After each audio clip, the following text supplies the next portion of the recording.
वृश्चिक राशि के जातक जो कि हिम्मत, साहस, शक्ति, शौर्य से भरपूर, वेरी एनर्जेटिक, हरदम काम करने के लिए तत्पर, इनफैक्ट बहुत जल्दबाजी में काम करते हैं।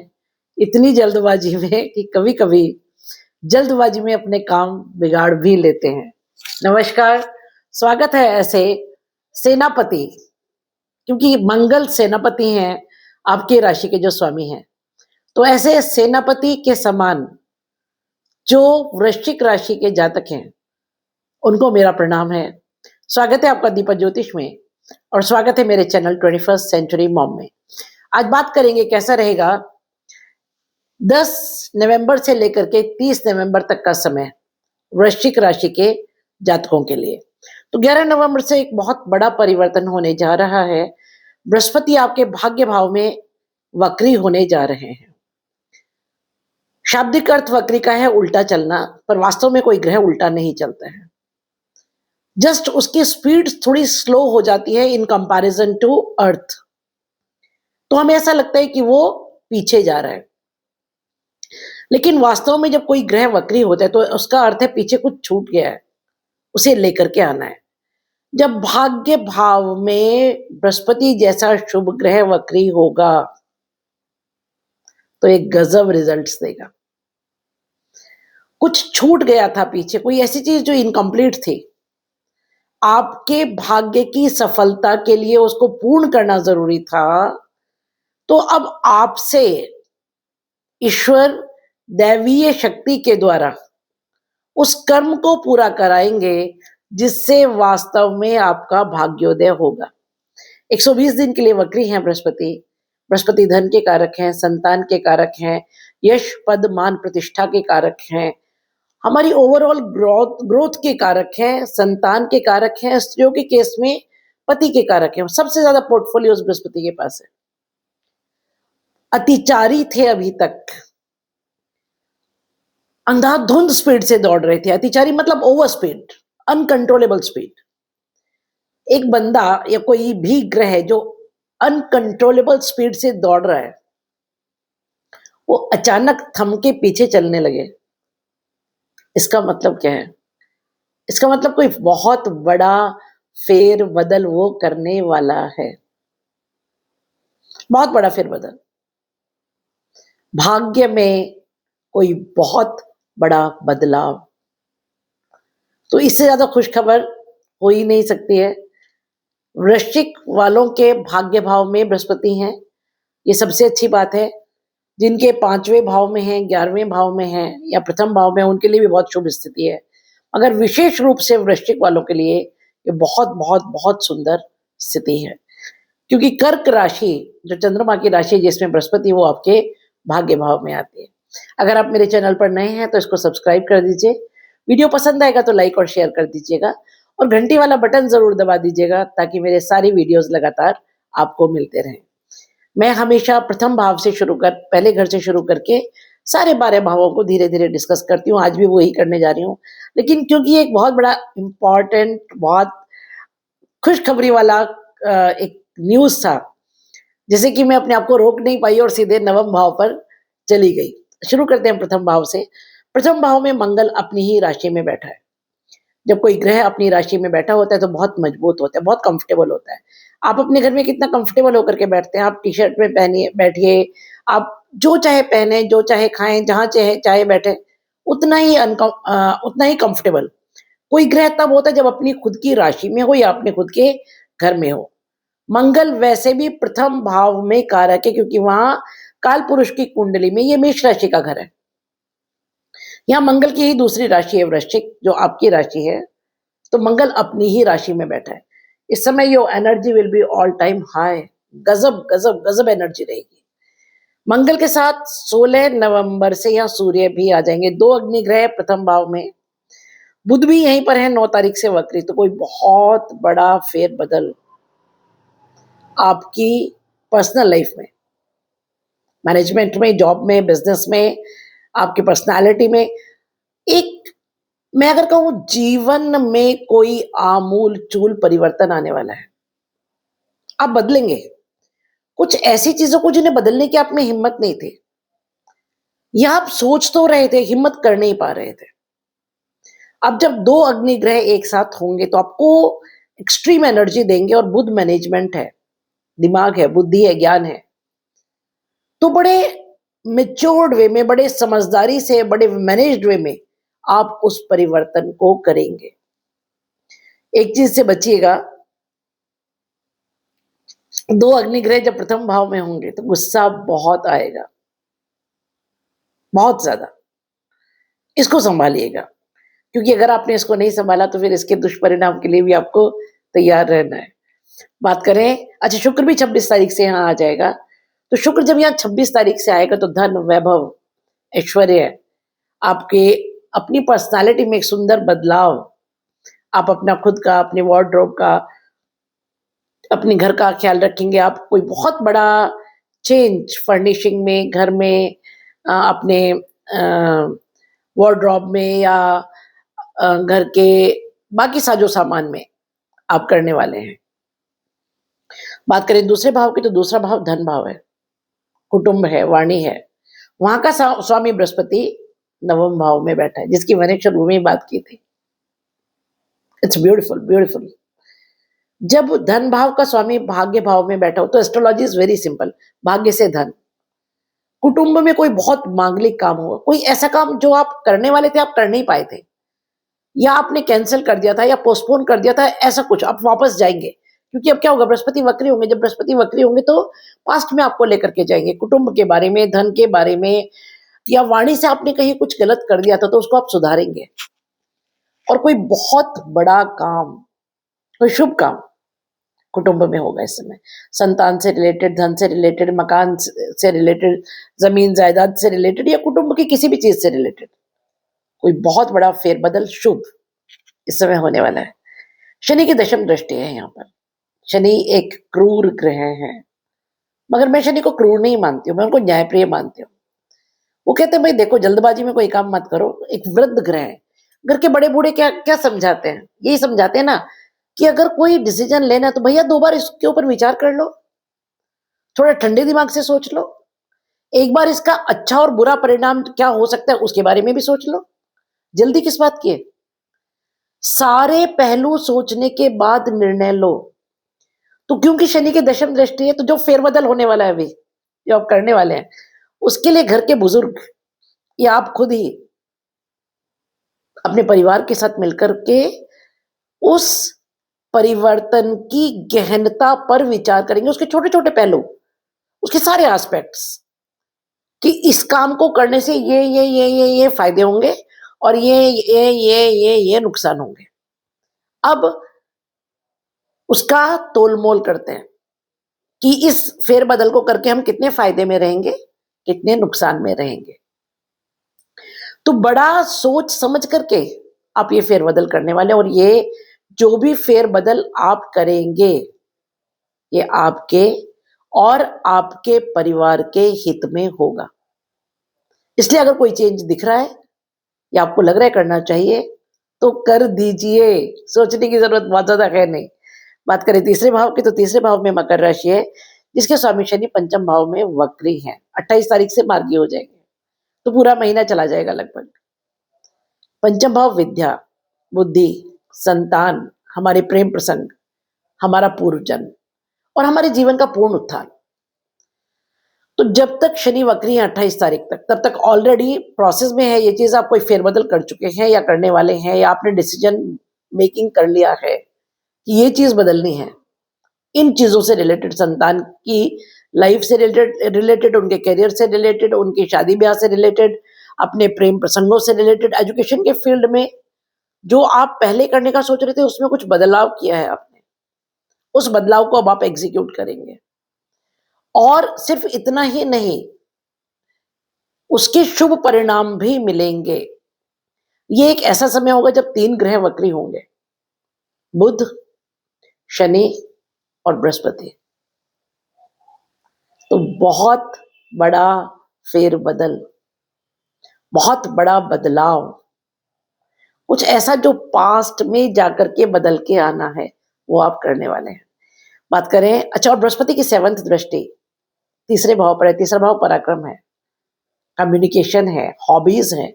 इसी में आप अपनी हॉबीज को किसी जॉब में या वर्क में कन्वर्ट कर सकते हैं। कुछ बहुत बड़ा पराक्रम, कुछ बहुत बड़ा हिम्मत का काम जो नॉर्मली आप नहीं कर सकते, सोच भी नहीं सकते नॉर्मली करने का, वो इस समय आप करने वाले हैं। बात करें चतुर्थ भाव की, तो चतुर्थ भाव में कुंभ राशि है, जहां राहु आराम से अपने ही घर में बैठे हुए हैं भाई, ठंडक में बढ़िया। कारण कि कुंभ जो राशि है वो जल की राशि है, और कुंभ मतलब घड़ा, घड़े को हम जल के साथ ही एसोसिएट करते हैं। तो राहु जब अपनी ही राशि में होगा तो बहुत बढ़िया पोजीशन में, बहुत खुशनुमा, बहुत स्ट्रांग पोजीशन में है। शनि वैसे भी राहु के मित्र हैं, जिनके साथ वो ये घर शेयर करते हैं, जिसकी मालकाना हक जिसका शेयर करते हैं। चतुर्थ भाव माता है, भूमि है, भवन है, वाहन है, और काल पुरुष का हृदय स्थान है। तो राहु जब तक यहाँ रहेंगे तब तक अचीवमेंट्स तो बहुत बड़े देंगे, इसमें कोई शक नहीं है, लेकिन मन में बेचैनी, परेशानी, चिंता, अज्ञात भय, अरे ये ना हो जाए, वो ना हो जाए, होना कुछ नहीं है, कुछ भी नहीं होना है, क्योंकि राहु क्या है, धुआं है, जो उड़ के कहां जाएगा आपको पता ही नहीं लगेगा। तो राहु अज्ञात भय देता है, राहु शक देता है। तो fourth house mother, parental place, भूमि, भवन, वाहन, तो अचीवमेंट्स तो अनलिमिटेड दे देगा, इतने अचीवमेंट्स दे देगा, इतनी गेन्स दे देगा। कोई नया खूब बड़ा मकान, गाड़ी, बंगला, व्हीकल्स, जो भी आप चाह, जो मटेरियलिस्टिक गेन्स की मैं बात करूं, वो तो मिल जाएंगे। लेकिन मन अशांत रहेगा तब तक जब तक राहु चतुर्थ भाव में है। उसके लिए मेडिटेशन कीजिएगा। पूर्व भाद्रपद नक्षत्र में है, बृहस्पति के नक्षत्र में है। बृहस्पति के जितने कारक तत्व हैं वो तो देखे जाएगा, लेकिन पूर्व भाद्रपद नक्षत्र दो चेहरे वाला है। मुंह में मीठी जुबान और हाथ में जहर बुझा खंजर। तो थोड़ा सा अपने पेरेंटल प्लेस पर ऐसे लोगों से सावधान रहिएगा। ये पब्लिक डीलिंग का घर है, नेताओं को इस समय जीवन का खतरा ऐसे ही लोगों से हो सकता है, क्योंकि ये पब्लिक का घर है, ये जनता का, प्रजा का घर है। तो ऐसे लोग जो आपके बहुत क्लोज होने का दावा करते हैं, लेकिन वास्तव में कोई बहुत बड़ा नुकसान इस समय पहुंचा सकते हैं, तो संभल के रहिएगा। बात करें आपके पंचम भाव की, तो पंचम भाव में शनि वक्री है। शनि एक वृद्ध और क्रूर ग्रह है। शनि न्याय है। तो पंचम भाव के जो भी कारक तत्व हैं, विद्या, बुद्धि, संतान, प्रेम प्रसंग, इन सब में आप बड़े सोच समझकर, ठंडे दिमाग से, बड़ी मेच्योरिटी के साथ कुछ डिसीजन मेकिंग करेंगे। बात कर, यहाँ भी पूर्व भाद्रपद में ही है शनि भी, तो यहाँ भी थोड़ा सा आपको संभलने की जरूरत है। एकदम ब्लाइंडली किसी पर ट्रस्ट मत कीजिए। बात कर, और बृहस्पति की 9th एस्पेक्ट है यहाँ, तो जो भी कुछ संकट अगर आता है तो बृहस्पति रक्षा करेंगे, इसमें तो कोई शक नहीं है। छठे भाव की बात करें तो यहाँ मेष राशि, जिसका स्वामी मंगल प्रथम भाव में बैठा है। छठे भाव का स्वामी प्रथम भाव में। सूर्य की यहाँ पर 16 तारीख तक दृष्टि है, बुध की 23 से 26 तक दृष्टि, और शुक्र की 2 से 26 तक दृष्टि है। छठा भाव रोग, ऋण और शत्रु, ये सेवा का भाव है, नौकरी का भाव है। बहुत बड़ा जॉब चेंज, जॉब से बेनिफिट, सेवा से बेनिफिट, शत्रुओं से बेनिफिट इस समय होगा। आप कहेंगे मैडम शत्रुओं से बेनिफिट कैसे हो सकता है? हो सकता है आपने कंपटीशन, क्योंकि कंपटीशन का भी घर है, कंपटीशन में आकर के आपने कोई बिड दिया, सामने वाले को नीचे दिखाया, उसने छोड़ दिया और वो आपको मिल गया, तो इस समय कोई बहुत बड़ा फाइनेंशियल गेन इस घर से होगा। रोग का नाश होगा, ऋण का नाश होगा, क्योंकि शुक्र यहाँ आ गए हैं। तो और हाँ, नए ऋण अगर आपको चाहिए इस समय तो आराम से मिल जाएंगे। बात करें आपके सप्तम भाव की, तो सप्तम भाव में वृष राशि, जिसका स्वामी शुक्र बहुत अच्छी स्थिति में है 12वें भाव में। 12वां भाव खर्चे का भाव है। यहाँ किसी ग्रह को अच्छा नहीं माना जाता, लेकिन शुक्र को यहाँ अच्छा मानते हैं। क्यों अच्छा मानते हैं बताते हूँ। शुक्र प्रेम है, प्रेम का खर्चा करेंगे तो वापस प्रेम मिलेगा।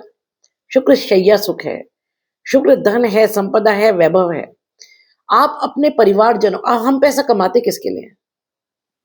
अपने परिवार के लिए। तो जब हम परिवार पर खर्चा करते हैं उसके बदले में स्नेह मिलता है, मान सम्मान, मर्यादाएं, रिस्पेक्ट, दिल से आभार, उससे बड़ी कोई पूंजी नहीं है दुनिया में। इसीलिए शुक्र को, और शुक्र शैया सुख देता है, और 12वां घर हमारा नींद का घर है, हमारी शैया सुख का घर है। इसीलिए शुक्र को 12वें घर में बहुत अच्छा माना जाता है। तो सप्तम का स्वामी 12वें भाव में, वेरी गुड पोजीशन। आपकी मैरिड लाइफ बहुत अच्छी रहेगी, बिजनेस बहुत अच्छा रहेगा, बिजनेस पार्टनरशिप बहुत अच्छी रहेगी, बिजनेस में बहुत जबरदस्त बेनिफिट का इस समय योग है। यहाँ पर जो दृष्टियां हैं, मंगल की सप्तम दृष्टि है, सूर्य की दृष्टि है, बुध की दृष्टि है, 26 तारीख से शुक्र की दृष्टि होगी, और शनि की तीसरी दृष्टि भी है, जो क्रूर दृष्टि होती है। थोड़े से ईगो इश्यूज रह सकते हैं मैरिड लाइफ में। उसके अलावा मैनेजमेंट बहुत अच्छा होगा, और इस समय आप व्यापार में कोई बड़ा फेरबदल करेंगे, अपनी मैरिड लाइफ में कोई बहुत बड़ा डिसीजन मेकिंग करेंगे, अपने लाइफ पार्टनर के साथ एक अंडरस्टैंडिंग क्रिएट करेंगे। हालांकि सूर्य और मंगल की दृष्टि, जैसा कि मैंने कहा, कि थोड़ा सा क्रोध दे सकते हैं, उससे संभलिएगा। बात करें आपके अष्टम भाव की, तो अष्टम भाव में मिथुन राशि है, जिसका स्वामी बुध प्रथम भाव में बैठा हुआ है। अष्टम का भाव है, स्वामी भी प्रथम में, छठे का स्वामी भी प्रथम में, 6, 8, 12 ये दो स्थान है। तो थोड़ा सा स्ट्रगल तो रहेगा, थोड़ा सा स्ट्रगल रहेगा। अगर आपको लगता है बहुत इजी गोइंग सब कुछ हो जाएगा, आराम से बैठे बैठे सब कुछ मिल जाएगा, तो नहीं जी, वो तो नहीं मिलने वाला है। लेकिन बात ये कि उस स्ट्रगल के बाद आपको रिजल्ट्स बहुत अच्छे मिलेंगे। बुध मैनेजमेंट है, बुध रिसर्च है, बुध व्यापार, बुध कम्युनिकेशन, बुध बैंकिंग। तो इस समय क्या होगा कि आपको अष्टम का लाभ व्यापार में लाभ मिलेगा, बैंकिंग में लाभ मिलेगा, ऑडिट में लाभ मिलेगा, मैनेजमेंट से लाभ मिलेगा। और यहाँ पर मंगल की अष्टम और राहु की पंचम दृष्टि है, अंगारक दृष्टि है दोनों की मिलकर के। तो थोड़ा सा ससुराल वालों से रिलेशंस अच्छे बना करके रखिए, और व्हीकल्स को थोड़ा संभाल करके चलाइए। बात करें नवम भाव की, तो मैं डिस्कस कर चुकी हूँ। पुनर्वसु नक्षत्र में है बृहस्पति। पुनर्वसु का अर्थ है फिर से बसना, री एस्टेब्लिशमेंट। तो इस समय आप का जो भाग्य है वो आपको पुनर्स्थापित करेगा, आपके नाम को, यश को, पद को, प्रतिष्ठा को, धन को, परिवार को, समाज में आपकी जो जगह उसको, कुटुंब को, आपके बिजनेस को, जॉब को। एक ऐसा बड़ा बदलाव जो आपके पुराने यश की, पद की, प्रतिष्ठा की, मान की पुनर्स्थापना करेगा। कभी आप याद करते होंगे ना, अरे पुराने दिन क्या शानदार दिन थे, वही वापस लौट के आएगा।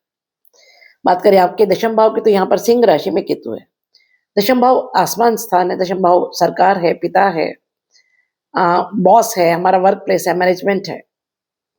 यहाँ केतु का होना बहुत अच्छा नहीं है। केतु अलगाव है, केतु विरक्ति है, केतु विच्छेद है। तो जब तक केतु यहाँ रहेगा तब तक थोड़ा सा अपने बॉस के साथ, पिता के साथ संबंध बना करके रखिए, पहली बात। दूसरी बात, कोई भी ऐसा काम मत कीजिएगा जो एंटी गवर्नमेंट हो या रूल्स के खिलाफ हो, क्योंकि ये रूल्स का घर है, ये राजकीय शासन का घर है। राहु की यहाँ 7th दृष्टि है, तो वर्क प्लेस पर अचानक कोई बदलाव होंगे। बात करें 11वें भाव की, तो 11वें भाव में कन्या राशि है, जिसका स्वामी बुध, यानी आयेश का स्वामी, इनकम का स्वामी, इच्छा पूर्ति का स्वामी, प्रथम भाव में बैठा हुआ है। 9 तारीख से वक्री। सारे घर एक ही चीज दिखा रहे। मेरे गुरुजी कहते थे, जब कोई एक ग्रह हॉरोस्कोप में किसी एक चीज की तरफ इशारा कर रहा है, तो ध्यान से ढूंढो, ध्यान से देखो, बाकी भी वही इशारा कर रहे होंगे। अगेन सेम थिंग, 11वां भाव भी वही कह रहा है। लाभ और इच्छा पूर्ति के लिए कोई बहुत बड़ा बदलाव, बहुत बड़ा बदलाव बुध करवाएगा जब वक्री होगा। प्रथम भाव आप हो, आपसे ही करेगा, तो आप ही डिसीजन मेकिंग पावर होंगे, आप ही डिसीजन मेकिंग अथॉरिटी होंगे, और बड़े सोच समझ कर, क्योंकि सूर्य राजा है, राजा कोई डिसीजन ऐसे नहीं लेता है। तो बड़े सोच समझ कर, बड़े विचार करके, बड़ी गंभीरता के साथ आप वो निर्णय लेंगे जो आपके लाभ का कारण बनेगा और आपकी इच्छा पूर्ति का कारण बनेगा। बात करें 12वें भाव की, तो 12वें भाव में शुक्र अपनी ही तुला राशि में 2 से 26 तारीख तक बैठे हैं, which is a beautiful condition. 16 नवंबर तक यहाँ सूर्य हैं, और 23 तारीख से 26 तारीख तक वक्री होकर के बुध यहाँ वापस आएंगे प्रथम भाव से 12वें भाव में। शुक्र मैं आपको पहले ही बतला चुकी हूँ 12वें भाव में सबसे अच्छे होते हैं। ये विदेश का घर है, दूसरी भाषा, दूसरे धर्म के लोग, कोर्ट कचहरी, पुलिस, अनाथालय, इन सब का घर है ये। इस समय ये मल्टीनेशनल कंपनीज का घर है, तो विदेश से लाभ, जो लोग एक्सपोर्ट इंपोर्ट का बिजनेस करते हैं उन्हें जबरदस्त बेनिफिट, जो मल्टीनेशनल कंपनीज में जॉब करते हैं उनको जबरदस्त बेनिफिट। और बुध जब वक्री यहाँ होकर के आएगा, सूर्य के बाद आएगा, सूर्य तो तब तक आपके प्रथम भाव में चला जाएगा 23 से 26 तक, केवल शुक्र और बुध यहाँ होंगे तो महालक्ष्मी योग बनेगा, गजब बेनिफिट फ्रॉम अब्रॉड, या दूसरा धर्म, दूसरी भाषा, दूसरे स्टेट, दूसरे देश के लोगों से फायदा। इन्वेस्टमेंट्स जो आपने पहले किए होंगे उनके बहुत अच्छे रिटर्न्स लौट करके आएंगे, या इस समय आप कोई बहुत जबरदस्त ऐसे इन्वेस्टमेंट करेंगे जिनके भविष्य में बहुत अच्छे रिटर्न्स आएंगे। ये है मेरी प्रेडिक्शन 10 नवंबर से 30 नवंबर तक के लिए। कुछ रेमेडीज मैं आपको बताती हूँ। बुध वक्री है तो कबूतरों को मूंग की साबुत दाल वो दीजिए, और जब तक यह मंगल और सूर्य स्वराशि हैं उसका पूरा फायदा उठाइए। आप लोग जो वृश्चिक राशि वाले लोग हैं उनको हनुमान चालीसा पूरी जिंदगी करना चाहिए, क्योंकि मंगल आपकी राशि के स्वामी, तो उनको प्रसन्न रखिए। शनि के लिए भी हनुमान चालीसा ही उसको साथ देती है। हाँ, राहु जब तक चतुर्थ भाव में तब तक माँ सरस्वती की पूजा कीजिए ताकि आपको मन की शांति रहे। हो सके तो मेडिटेशन कीजिए। ये रेमेडीज अगर आप कर लेते हैं तो बहुत बहुत बहुत हद तक जीवन सुखमय रहेगा। एक रिक्वेस्ट है, मैं बहुत रिसर्च करके कोई भी वीडियो बनाती हूँ, तो काइंडली जो भी आपके इसके बारे में व्यूज हैं, जैसे भी आपको अच्छा लगा, बुरा लगा, सही लगा, गलत लगा, आप पर ये एप्लीकेबल है, नहीं है, अगर एप्लीकेबल है तो कितना एप्लीकेबल है, very honestly please right your comments, comments जरूर लिखिए। खुश रहिए, मस्त रहिए, मिलते हैं एक ऐसे ही वीडियो के लिए बहुत जल्दी। वीडियो पसंद आए तो लाइक कीजिए, अपने मित्रों के साथ और परिवार के साथ शेयर कीजिए और सब्सक्राइब कीजिए।